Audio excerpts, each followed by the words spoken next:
get from the Twilight Zone to Arizona. This is Eric Stark with the Smart RVer podcast, delivering the smarts you need to enjoy the freedom of the RV lifestyle without the fear of breaking down. So if you've been listening to the podcast for any length of time, you know that it typically has been done under the name Radio Arizona RV. And if you haven't seen the announcements in your email or heard it on your podcast channel, well, this is a new show. We've rebranded it to the Smart RVer podcast with Eric Stark. And the website now is thesmartrver.com. So you want to go to the website, check it out. It's new and we're going to be adding to it. So it's not a jam-packed with stuff yet, but it will be soon enough. So today's first segment is living the RV life. You know, and this will be about the RV lifestyle in the future, just so you know. And what I want to do is kind of get this off the table now. What is the RV lifestyle? Because people kind of wonder, because there's an opinion out there that you can only live the RV lifestyle if you're a full-time RVer. And that's not really the case. If you've sold your home and now you live in your RV, typically that's living the RV lifestyle. That's what is said out there. How can someone live the RV lifestyle who still works? How can they enjoy the RV lifestyle? Well, by simply using your RV and making the RV lifestyle your own. Now, it might just be a couple weekends, a month. It might be a month at a time, might be a week at a time, 2 weeks here, 3 weeks there, a week here. Ever how you use your RV, you're enjoying the RV lifestyle. And no doubt when you get in your RV, your mindset changes. Your mood changes. You're glad to be on the road, heading to that camping destination. So don't let it be said that because you're not doing this full time, that you're not living the RV lifestyle. You own an RV. You go out and buy equipment for your RV. You might even have different clothes you wear when you're RVing because you're in a more relaxed, casual setting. Maybe, Monday through Friday, you have to wear a uniform to work. Well, you're not wearing that uniform when you're out using your RV. You're enjoying the RV lifestyle. And everybody looks at it differently. They do it differently. If you were to look at a hunter, a hunter doesn't typically hunt full time. Quite often they have a job. They go hunting out here, there when it's season, or if they can go someplace where hunting season is going, they look forward to that. And you can tell they're a hunter because they generally wear clothing that would identify them, maybe a jacket, a hat, and they wear that out in public. There's nothing wrong with that. A camouflage jacket, heck, you blend right in anymore with everybody else, especially in certain areas like Montana. But you wouldn't say the person's not a hunter, even though they are. They enjoy the hunting lifestyle. It's just they don't do it full time. And it's the same with RVing. Just because you're not doing it full time doesn't mean you can't enjoy that lifestyle. In fact, I encourage you, if you own an RV and you're using it, well, if you're not using it, start using it. But if you're using it to just enjoy the lifestyle, it's an awesome way to travel. It's an awesome way to have vacations and getaway. So make it your own, whether it's 1 day a month, 2 days a month, 10 days a year, 100 days a year, whatever it is. Make it your own. The RV lifestyle is for everybody who wants to enjoy it. Go to the smartrver.com and you can check out more information about the RV lifestyle. There's actually a link right there on the front page, the RV lifestyle. Now, staying on the road is our next segment, and this is the part of the show that we really get into the nuts and bolts of repairs, how to maintain your RV, the things that go on, that you need to stay up on the maintenance. So this is the actual part, getting from the Twilight Zone to Arizona. So we're going to start here at the Twilight Zone. We're going to get to Arizona after we talk about the Twilight Zone. That's going to come up in our next section called Next Stop. That's about destinations. Is it the RV repair shop or an episode of the Twilight Zone? And you're probably wondering, what am I talking about? Well, first off, do you recall the TV series called The Twilight Zone? Do you remember Rod Serling? Kind of a handsome guy, always wore a black suit, white shirt, black tie, thin tie. He was the host. And every episode he started off he would be there and give this little monologue of the show, or, break it down in very witty format, all these tongue twisters. He'd explain in this really cool way, just grab your attention. I got to watch this. Well, there's one episode of the Twilight Zone called What You Need. You can check out the Twilight Zone on YouTube. It's still out there. I think Hulu has it playing still. Maybe Netflix. Not 100% sure there, but it's still available out there. But anyway, so What You Need. This episode reminds me of some of the stories I hear about RV repairs that seem like they came right out of the Twilight Zone. And you're probably thinking, oh, Eric, what are you talking about now? Bear with me for a couple of minutes here. First, let me explain this episode so you understand where I'm coming from.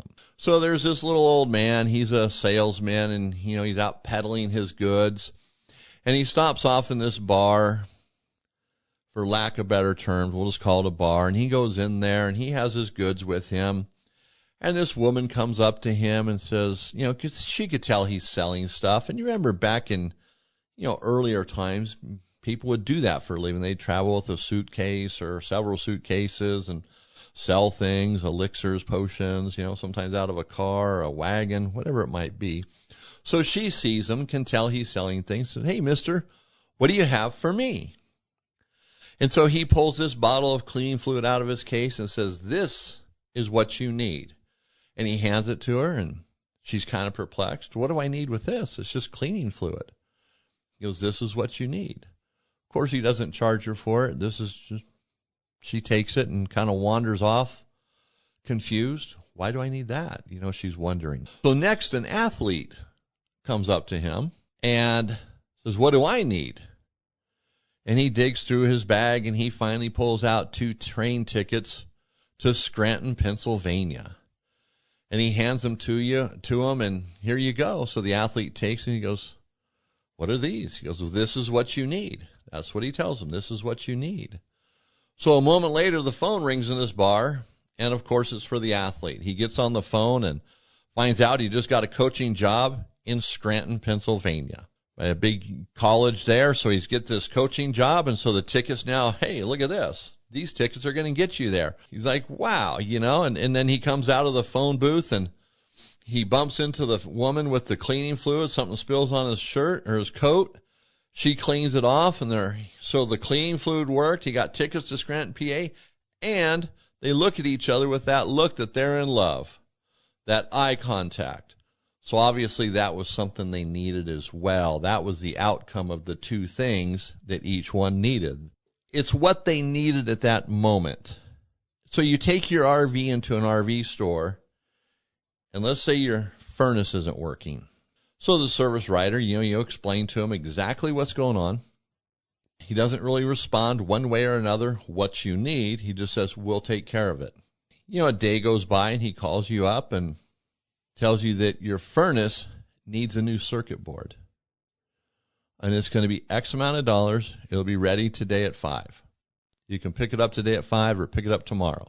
You decide you're going to pick it up that day, so you go down there at 5 o'clock, and you have the dollar amount in your mind. In fact, you wrote it down on a piece of paper, so you wouldn't forget it, and you wrote down circuit board, and you wrote down his name. So you show up, and he gives you the bill, and it's not what he told you. It's more than that. And so you look at it, and you see that they also put in, a couple other parts, like a limit switch, a sail switch, and a thermostat, a wall thermostat. The guys told you what you needed was the circuit board. So now you ask him, well, what are these other things? Well, the technician, while he was in there, thought it'd be good to put these in. He thought it's what you needed in the future.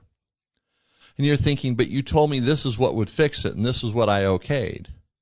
Well, yeah, but once we got into the furnace a little bit more, we found out these other things weren't functioning properly. And, the real thing that glares at you is the thermostat, because it's over $100. And you're thinking the wall thermostat should have been diagnosed as a problem in the beginning, not afterwards. And now you're questioning the repair. What did it really need? A circuit board or a wall thermostat? The service writer told you this is what you need.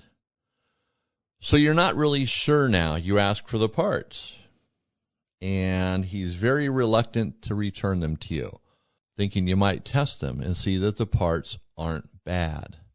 Now, I'm not saying every service shop, repair center is trying to sell you what you supposedly need, but it does happen. You know, when you're quoted a price for a repair that's going to fix the problem, that's what you should pay, not anything else.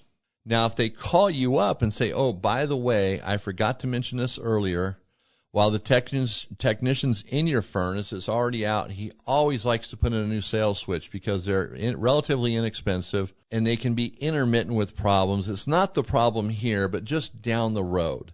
And you go, okay, that's fine. What's another $20? And that's, you can deal with that. So that's fine. They call you during the repair.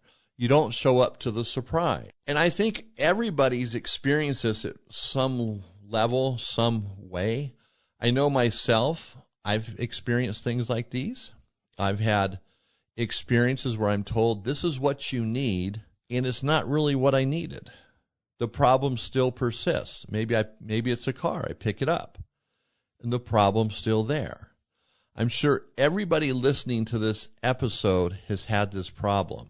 And it might not always be a repair. It might not circle around a repair. It might be just going to the store, an RV parts store, and you're doing it yourself because that's kind of the thrust of this show is for the do-it-yourselfer, right? You go in and, you talk to the parts guy and say, this is what my furnace is doing. And he starts saying, this is what you need. And he's not even close. Or he doesn't listen to what you say. He just, nope, this is what you need. You need a wall thermostat. When I turn the thermostat on, the furnace comes on. It just doesn't blow hot air. Well, it doesn't matter. You need a thermostat. That's what you need. So he's telling you that. He's not listening to what you're saying. His mind is made up. See, at that point, you probably need to bail out or say, okay, if I buy this thermostat and it doesn't fix the problem, can I return it? And more than likely, he's going to say, no, that's an electrical part. And once we sell them, you can't return them because, people might buy it just to diagnose their problem. Then it's not it, and they return it to us, or they burn it out or ruin it, and we don't know that, and we sell it again.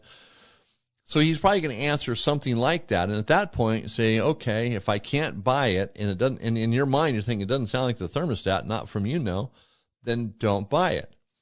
It's not always what you need is what my point is. Quite often, it's not even close to what you need. And it's not just with an RV repair. Like I said, it can happen in the store. It happens to us all the time. It can happen if we're buying an appliance for our home, having an appliance for our home fixed. Sometimes this is what you need, and it's not really what you need. And you remember the Twilight Zone. There was always a twist to it, twist here, twist there. You think you got the plot figured out, and all of a sudden it changes direction. See, you had to keep up with it, because otherwise, you're getting kind of lost. And I think that's where that saying comes. It feels like I'm in the Twilight Zone. So if you're in a store buying an RV part or having your RV fixed, and now it feels like you're in the Twilight Zone, that's probably the time to bail out of that situation. Maybe you need to regroup, go to another store, maybe do a little more research online. And also keep in mind, you might be wrong in your thinking, and maybe you've looked at it wrong. Maybe you got dead set on something. This is what I need. And it happens. I've done that. I get so focused on something, this is what I need, then it's not really what I needed. So regrouping sometimes will help us get our mind straight, maybe just clear everything out of our head, start from scratch. And like I said, it's not that everybody is out trying to sell you the wrong thing, that they don't listen. There's some great stores out there. There's some great service centers. There's great customer service in a few parts of the world that people can help you. Yeah, I was being a little sarcastic there, a few parts of the world, because customer service really is going by the wayside. Another example, not to belabor this point, is what I hear a lot too in my store is people come in, I saw this online, and it's a YouTube video, and they're being told, this is what you need. I talked to the person for a little bit because I don't want to sell anything just to have it returned, especially someone who buys a circuit board or a part that can't be returned. I want them to make sure they buy that product, that part, knowing that it's going to be the problem, or 99% sure. And so I start asking questions, and almost every time it changes direction and turns into a different part. And it's not that I'm a genius. It's just that I like to listen and help people get the parts that they do need. So when I say this is what you need, you might still have to question me, but I'm pretty sure it is what you need because I've listened to what you've said and I understand what you're trying to do. I've asked you questions and I've listened to the answers. And that's what you want. Somebody out there in the real world that's going to ask questions and listen to the answers. But be cautious, because I hear it all the time in my store. When I say all the time, yeah, it's not every day, but it's probably 3 to 4 days out of the week, 2 or 3 customers each day coming in explaining these problems that they have. They've been misguided on. And quite often they've paid a lot of money for repairs that didn't even come close to fixing their problem. You know, they spend, $500-600 on a furnace and it still has the same problem. At this point, they're feeling like, I should have just bought a new furnace. So you see what I mean when they say this is what you need? It's like an episode of the Twilight Zone. So be cautious. Make sure it is what you need so you don't find yourself in the Twilight Zone. So if you know any other smart RVers who have found themselves in that same situation or something similar, please let them know or share with them episode number 89, How to Get from the Twilight Zone to Arizona. So now we're going to go to our next section, which is called Next Stop. So this is about destinations. Eventually I won't explain these things. We're just going to move into the next category. But because we've revamped the show, I want to make sure you're following along where I'm at, what's happening here. So the destination of choice for this episode is going to be Yuma, Arizona. Now, if you've been listening to the episode for a while, quite many of you know, or the show for quite some time, many of you know that I'm from Yuma, Arizona, moved from Arizona to Montana. I lived in Welton, which was outside of Yuma, but we all call it Yuma. So Yuma, Arizona has a tremendous amount of stuff to do for an RVer. You're going to want to go in the wintertime, September, October through March, April, maybe May, depending on the weather. And, of course, what you have happening. But those are the better months. Anything outside of that is generally just hot and really hot, unbearably hot, ugly hot. Yuma has a tremendous amount of Mexican and Indian culture that combines with this great feel of the Old West. And it's right on the Colorado River. It's really a cool place to go. And not just because there's so much to do there. It's just a beautiful area. It's surrounded by the desert and the mountains in the desert. And there's so much to do, not just in the deserts, but also in Yuma and, the outlying areas. You have Mexico right across the border. You have San Luis, Mexico. Then you have Algodones, which Algodones is just known for, going there to get your dental work done because it's so inexpensive. And of course, whenever you cross the border, wherever you go in Mexico, man, the food, it's just always there. It's out on the streets. Some of the best food you'll ever have. But, speaking of food, in Yuma, there's all sorts of places to eat. You can dine inside. You can dine outside. There's taco trucks. You can get anything you want in Yuma. It's just the flavor of food. It's expansive. There's so much, and it's so good. So if you like eating, Yuma's a great place to go. But there's also ATVing, four-wheeling. There's fishing. There's exploring the desert. There's, for example, just in the foothills outside of Yuma, there's the Fortuna de Oro mine. It's just awesome to see. There's things we see, like at the Fortuna de Oro mine, that these things were built, 100 years ago or approximately 100 years ago. Or 120. It's amazing what they're able to do back then in the late 1800s or early 1900s. They didn't have all the modern equipment we have today, so it was much harder to do. But they were able to do it, and it's pretty impressive when we see the things that were accomplished back then. So Yuma, Arizona has a tremendous amount of things for RVers there. It's not just a tourist destination, it's really an RV mecca. You know, I don't know how many RV parks. I want to say hundreds, but it's probably 100, maybe a little less, but it's a lot. So, and there's RV parks that are all over the board in comfort levels, age, and where they're located. So you can go to old RV parks that are really cool, brand new RV parks, you know, it's just all over. The price ranges, of course, fluctuate as well. The one thing you do want to know is, we call this a pro tip. You definitely want to make your reservations in advance. You know, you want to call, if you can, call a year ahead. You know, the parks get booked up because it's such an awesome place to go. And most of the parks are 55 and older. So if you're under 55, you definitely want to call in advance and try to find a park. I've heard it's hard to do. There's not a lot of parks that are under 55. And if there are, sometimes they're kind of off the beaten path, so a little more harder to get to, maybe not as convenient for some things, but it's still a great place to go. And you know, young and old, it doesn't matter. The age doesn't matter because there's so much to do, like ATVing or four-wheeling out in the desert. And depending on where you stay, you can actually leave from your RV park and you're right in the desert.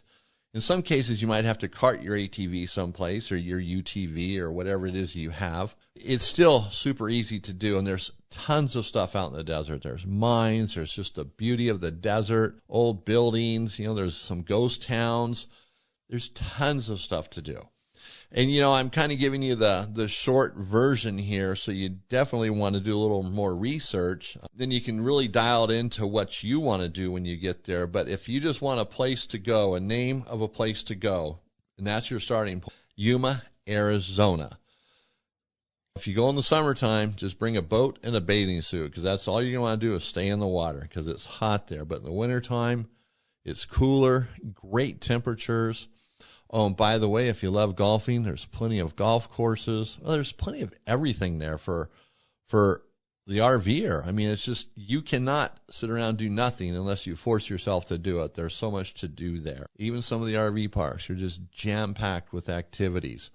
So check it out. Go to thesmartrver.com and check out the next stop section for more information about Yuma, Arizona. So now we're coming into RV Envy. So this is about upgrades, modifications, cool stuff for your RV. It's going to make your friends, fellow RVers, possibly envious of what you have. That's why it's called RV Envy. This is a cool section. This, you know, besides staying on the road where we're talking about parts and repairs and maintenance, this is probably my next favorite section because we're talking about parts and things like that, cool stuff that make your RV stand out, make that RV lifestyle easier. I'm sure most everybody has been in this situation where you take your RV out, whether it's in a campground, an RV park, wherever it is, at the beach, and it doesn't even have to be summertime. You know, it can be wintertime, when just an area where it's warmer, like Florida, Texas, Arizona, Southern California. But you park your RV in such a way that it just has sun on the awning all day long, in the morning, the afternoon, the evening, or maybe 2/3 of the day. It might even be that one time a day where you just like going out there at noon and just chilling out under the awning, maybe watching something on TV or your tablet or your phone. You know, with entertainment and technology and the internet, you know, we can watch whatever we want, where we want anymore. So it's not like you're carting around this big old TV, but the point is, you get out there, you love being outside, you're under your awning, so the awning's out and give you some shade, but it's just hot, and it seems like wherever you go, the sun kind of follows you, and it's always beaming in underneath that fabric, and it makes it hotter, more uncomfortable, creates glare, so you can't watch what you want to watch. Set something out on a table, your nice cool drink, and the sun's beating down on it. Next thing you know, that's just a nice warm drink, you know? Ugh, who wants that? And this is what can happen when you're out RVing, because sometimes you don't really have a choice in where you park your RV. You know, you go to a campground, this is where you have to park.